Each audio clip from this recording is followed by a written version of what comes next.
And so my first job as a data management person was straight out of college with literally zero context of data or any of that, testing the data management software for Landmark Graphics at Halliburton. So, the background of geology definitely helps, right? Like that, I understood what I was looking at in a lot of ways, but most of my studies were in environmental geology, not necessarily in oil and gas space, but or petroleum geology. But it was something that I picked up very quickly. It was something that I got very passionate about too, because bad data ruins everything. It ruins software, it ruins decisions, and it makes things take longer. It complicates the answer. And I think for all of those reasons, data is very important. I guess is how I would round that back to it. So if I may add to that, David, right? I mean, it's we're focused on the oil and gas space, right? But in every realm, I also come from a consulting place, right? That before focusing more specifically on oil and gas, I came from energy, right?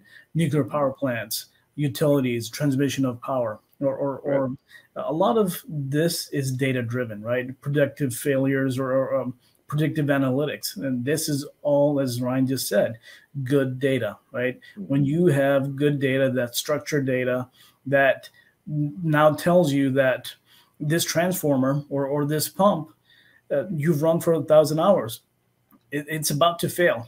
Previous history tells us that it's about to fail. Those predictive analytics, the data that goes into it, saves you money. It lets you be proactive rather than reactive.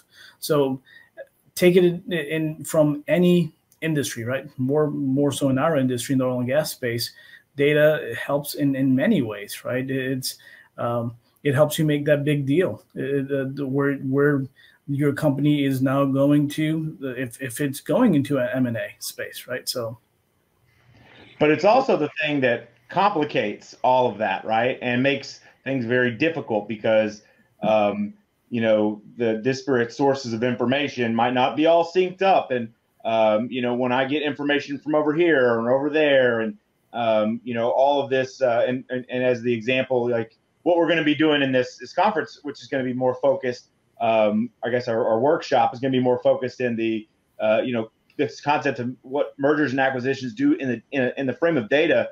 It's so important because, the data tells you a story of what is going on right there. And you don't get a person usually when you get the merger and the acquisition on the other side of it. You get the data, you get the information. And if it was trash, it's going to be trash. If it tells a very good story, it's going to be useful. But more than likely, it's not going to do any of those things. More than likely, you're going to have to figure out how to make that data tell you a story that is useful. And that's where things like what is a well, things like what the PPDM organization is, all about is these standards. And what I really get out of that is not necessarily the standard itself. It's applying this information to a standard and then figuring out, am I within the standard or not? Is this information useful at all? Or is this just noise?